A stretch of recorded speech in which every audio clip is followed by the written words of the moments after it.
Hi, guys. Welcome. It's Wednesday. Everybody knows what that means. Let me just make sure I'm up here on Facebook before I get rolling. Is everybody having a good day today? The sun is out in the Pacific Northwest, so I am not complaining whatsoever. That's uncommon for around here.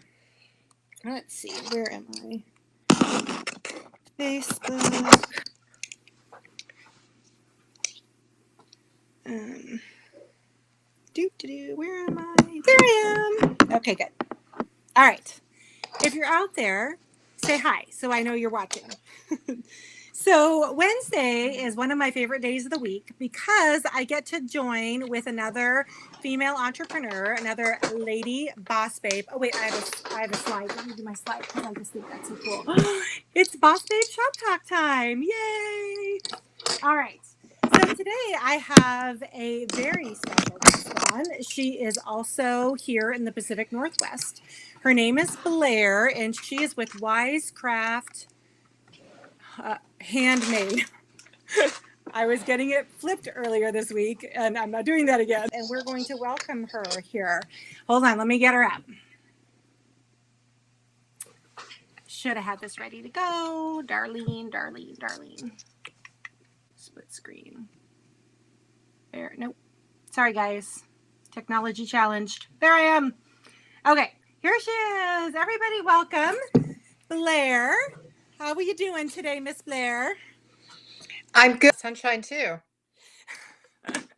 Now, you're a little north of Seattle, and I'm a little east of Seattle. I get that East. confused sometimes. Yeah. I'm on the other side of the lake, and you're kind of north of the city. So, yeah, us Washingtonians, there are some very common expressions if you're from around here, like, is the mountain out today? Yes. I I haven't love looked for the that. mountain Yeah. today. I don't know if Rainier is showing all of her glory or not.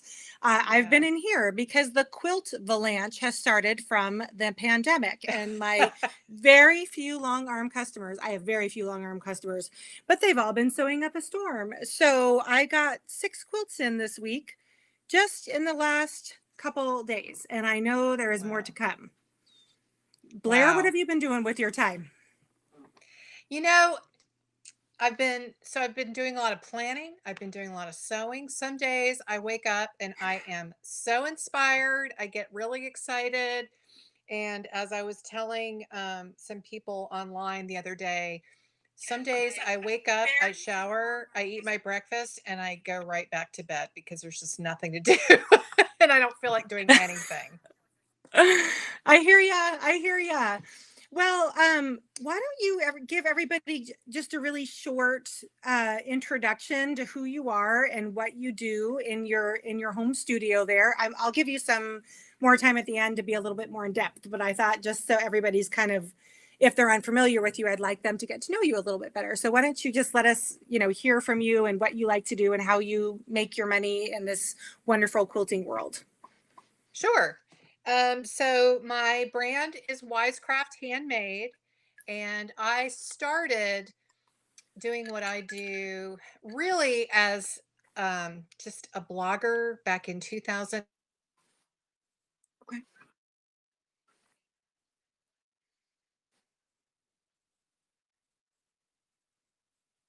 Oh.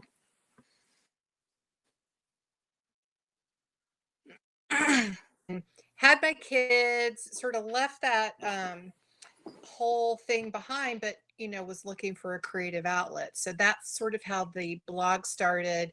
Um, it resonated with a lot of people, and I continued to do it, and then wrote a book about how I took all of the things and upcycled them into just all kinds of things for our house, and talked about like decorating and DIYing on a budget.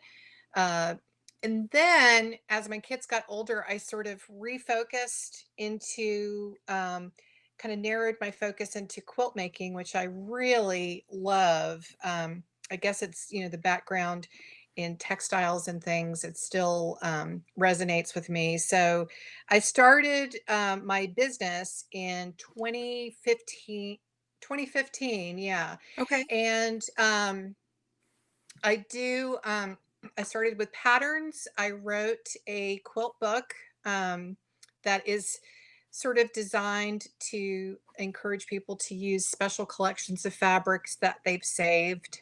So that was sort of my focus. Okay. I wrote quilt patterns, and that's sort of grown. And now I lecture, I teach workshops. And now that we have this lovely pandemic, I am doing online workshops, Okay. but stay pretty busy doing that. So I put out several quilt patterns a year. I do a weekly video series on YouTube called Quilting and Answer.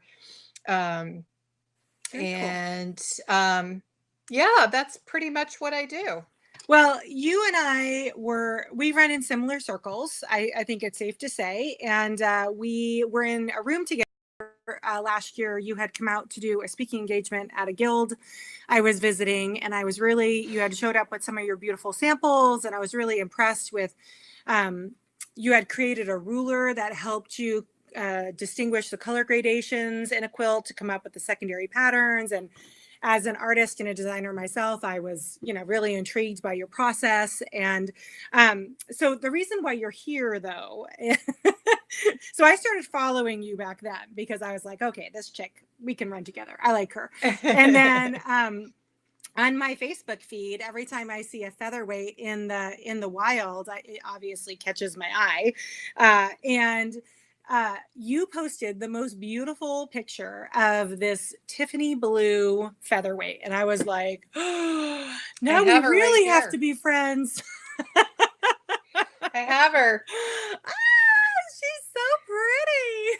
She is beautiful. She is I know you're a little scared of her. We discussed this. a little intimidated Which is so because silly to me because they're so simple and you probably I work on know. very sophisticated machines, and she is not I sophisticated at know. all. It's the simplicity that scares me, I guess, right? I think that's actually really common. I think Yeah. that's a common thread in all of the workshops that I teach. People are freaked out by Yeah. mechanical, tactile type adjustments when it comes to tensioning. And really, there's just nothing that you can do to that machine to mess her up. I mean, there's just nothing Yeah. you can do to her Yeah. that can't Yeah. be talked through on the phone or dropped off at a shop or whatever. Right. So, um, did I tell you you're supposed to name her? Did we talk about that? So you did. And we do, in our family, we do have a habit of naming inanimate objects. Not that she's inanimate. It's good. Right. But, and it's funny because I was looking last night at, like popular names of the 1930s and Oh, different good girl. things That's like what you're supposed to do. that. And nothing's come to mind yet. So it's got Okay. to be something that's easy and it just feels like her. Like I have two other machines, and one of them is named after my grandmother, Mary Ruth. Oh, So that's cool. yeah, so I'm looking for just the right name. Does And I she, just haven't found it. what year is she? Do you know? You know, 1932, I Probably think, like more or like mid 30s. They started in 37. 33.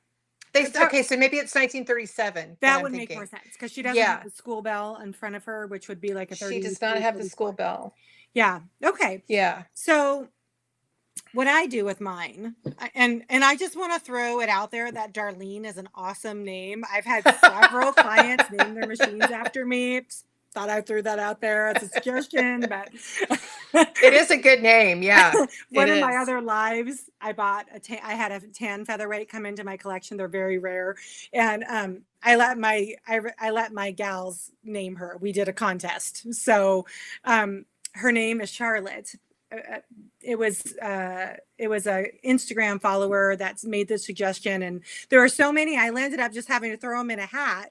And what was funny is my daughter, who's brilliant, was like, "Mom, what if you pull a name out of the hat and you don't like the name?" Yeah. It's What do you like, do then? oh, Good well, I idea. have Yeah. 6 other machines in my collection that I did name, so it's it's okay. Yeah. I did turn some down. Someone has a machine called Clara. And so, and I said I didn't want like a short name. She had to have like a formal name. So she Oh, okay. said Clarice. And I was like, you mean from Silence of the Lambs? Silence of the Like, Lambs. Yeah. no, Yeah. that You one didn't can't go in the have a basket. connotation that's gonna, yeah, taint the name. Well, Yeah. I So don't that's want why it to it's like, important to choose the right name, right? You well, have to really right, think about it. exactly. So Yeah. I've got a Ruby. I've got a Mary's my 33 school bell, about the same age and era. I've got Esther. Esther came with a name. Her original owner was super paranoid someone was going to steal her.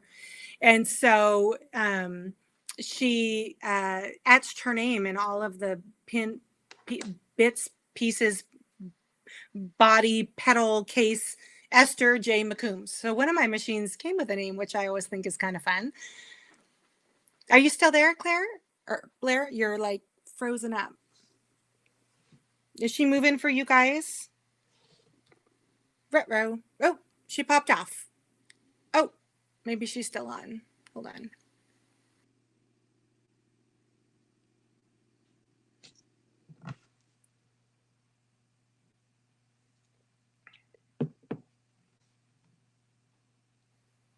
Oh, there she is. Yep. Sorry about that. I don't know Got- what happened. Gotta love the Wi-Fi. I know. I know. Anyway, well, I thought it would be fun. Do you have any of your samples out? I should have asked you this before we got on, like at your fingertips, or do you have your cool ruler so you I can show do. people the gradation? I do. Let's Yeah. talk Let me about that. grab it. Yeah. Sorry, Blair. I should have had you do that before we sat That's down. okay.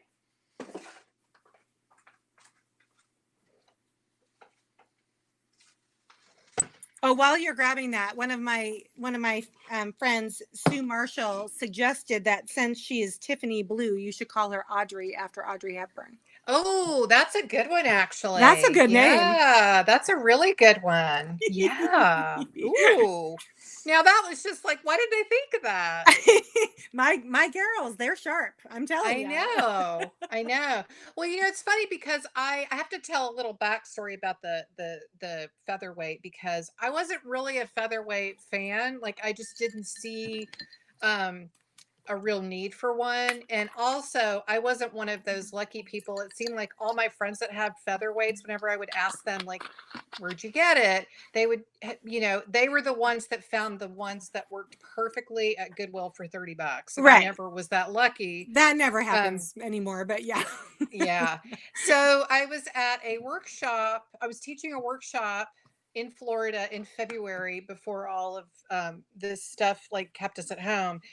Somebody had one and I just started looking. It was an all-day workshop, so I wasn't rushing through the material. And I was like, they're just so compact and so easy. I get it. And that was like the third time in a month that I taught a workshop with somebody in there that had a featherweight. And I started to understand it. And then she mentioned that you can get them powder coated, like color. And I was like, I am all in.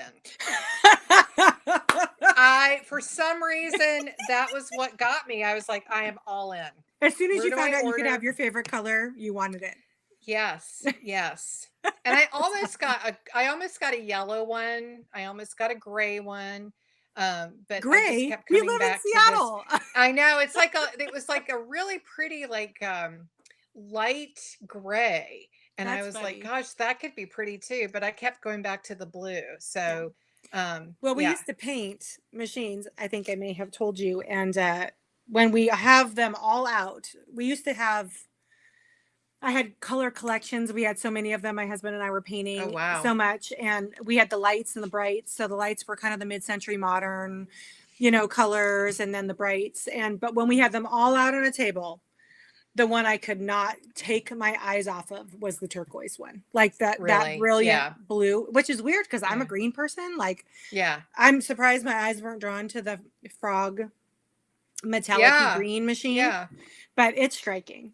Yeah. I Yeah. think I'm voting for Audrey. I think that's a great name. That is a fantastic name. Yeah. all right. So, well, That's that's good. fun. Yeah. I've offered Blair down the road when we all are in a less busy season to get on the camera with her and run her down all the all the important stuff about how to take Yeah. care of her. But she just right now you're just scared about threading it and actually sewing with it, right? I'm actually, yeah. Yeah. I have, I'm going to take my manual and I've got some time in about a week or so. And I'm just I cut out a bunch of masks. So my Okay. daughter, she's going back to school in the fall and they're going to need to wear masks. And she, being like, wanting to look cute and everything. She's like, we're going to need so many masks. So I'm like, well, let's just sew a One for bunch of every masks. outfit. I know. Yeah, no. So I think that's what I'm going to start with. I'm just going to sew some masks and just get used to it. But I'm Very looking cool. forward to it. I think it's going to be fun. Yeah. So, what kinds of is the scrap? I know your book is modern scrappy quilts, but is that like your jam, or was that just your jam in that season? Like, where are you today with the types of materials that you like to work with? So I was looking for after I wrote my book. So my book, it's 21 quilts and they each focus on a special collection of fabric, whether it be a wedding dress quilt or your baby clothes collection quilt or a denim quilt or something like that.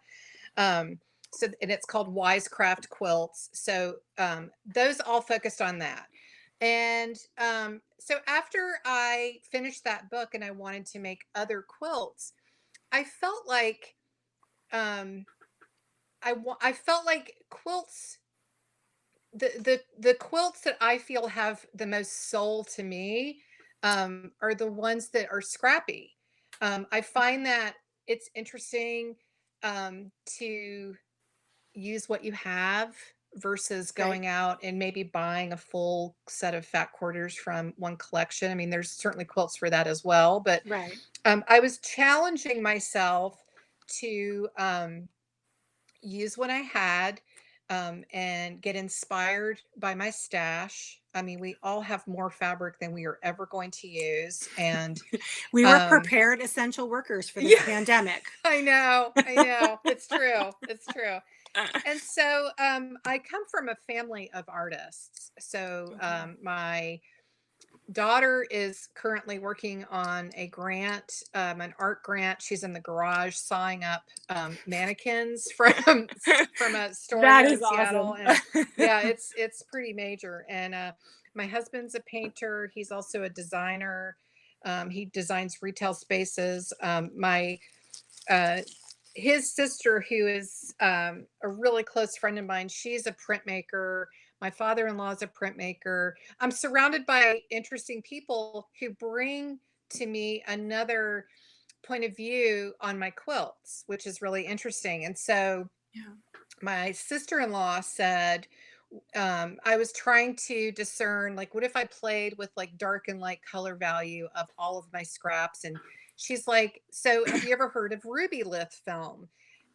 Which I had, but I'd never used it. So ruby lith film is something that landscape painters and photographers would place in front of their eyes to look at the different forms on their compositions to make sure that they were following like rules of three and things like that, and Oh, it would okay. basically cancel out all of the color that they were looking at, allowing their eyes and their mind to focus just on the forms, the color value, the darks and the lights that made up the forms. Okay. So I spent a summer creating sourcing and testing and creating what is now um, the ruby ruler.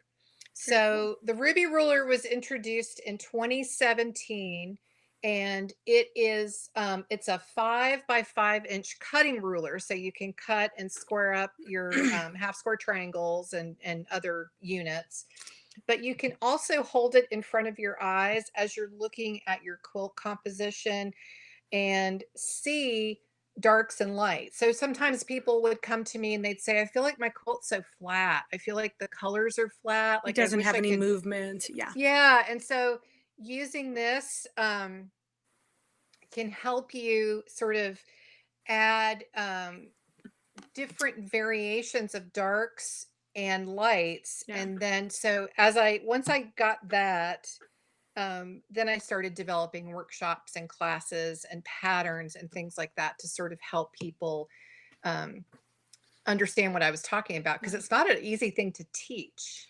No, I agree. And coming from that world, I know that I had an appreciation for because people, when you say scrappy quilts, people automatically imagine like, the flour sack quilts made from old dresses back in the 20s and 30s, but they don't see it as a modern, a quilt of today's type of design. And I think that's what I really appreciated about seeing your samples in person and then hearing your story at that guild meeting, was that you take it into our current times by giving someone an amazing tool to be able to help with those multi-dimensional type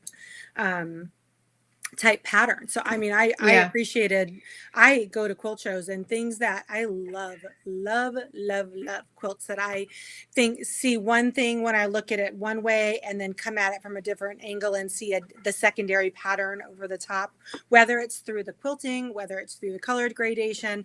I think those are masterpieces. So I they sparkle, right? They sparkle. That's the whole idea, is the quilt sparkle. Yeah. And that was where I started to feel like quilts had soul, and quilts had movement, and quilts had, and so I, have experimented with making tiny little blocks and playing with darks and lights, because when your blocks go tiny, then you don't pay attention to the pattern of the fabric. So when that happens, then you can use, we've all got fabric in our stash that, oh, I have so much of it, I really should use it. Like this one particular print that you may not love. It's kind of a weird green. But when you're using like little blocks of it, suddenly the print and the color is much less important than the value that it brings. That's and I'll cool. show you an example of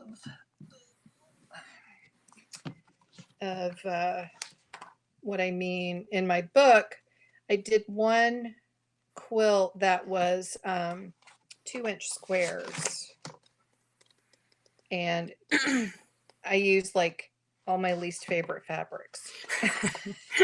I mean, I used other ones too, but I only have favorite ones in mine. Oh, yes. Well, yeah. So, That's you cool. really don't pay attention to the individual patterns anymore. No, because you've sort of told the story. Is that secondary pattern. Yeah. That's stunning.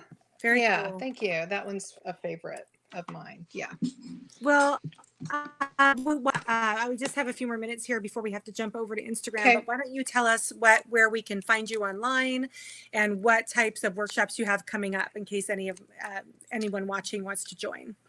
So I am online at wisecrafthandmade.com, and I have 2 online classes that are available right now. I'm actually having a sale this week, and it's all on my Instagram feed, which is Blair S. So BLAIRS is my Instagram account that I use. And I just announced today I'm going to be teaching at QuiltCon, which is completely virtual, next February.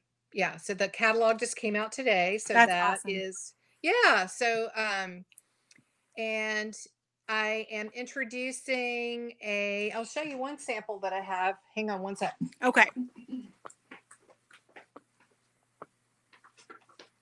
So right now I'm creating a new online workshop for using super duper light. Oh, it's fabrics, pretty. Which is sometimes called low value or low volume. But low volume. Yeah. Yeah. That's so beautiful. That's my next one. Thank you. So I'm working on that. And that just makes me happy. That looks like a summer day to me. I know it does, right? But yeah, I have a YouTube channel. I do a new video every week that I also share to IGTV with just like quilting tips. Great. They're really short and sweet, but that's, Well, fun. I'm out there everywhere. Well, I just want to personally thank you for taking a few minutes to talk to us today. And I am pretty inspired. I might need to be ordering that ruler and going through my many totes of fabric I have in my stash to see what I could create. I'm happy to enable. Yes, for sure. Well, me too with the featherweight. So Yeah. I understand that totally. Yes. Yes. All right, guys, For thanks sure. for joining us. Blair, thank you for joining us. Thank And you. I will be back on Friday at my Sip and Sew, 4 p.m. Pacific Standard Time.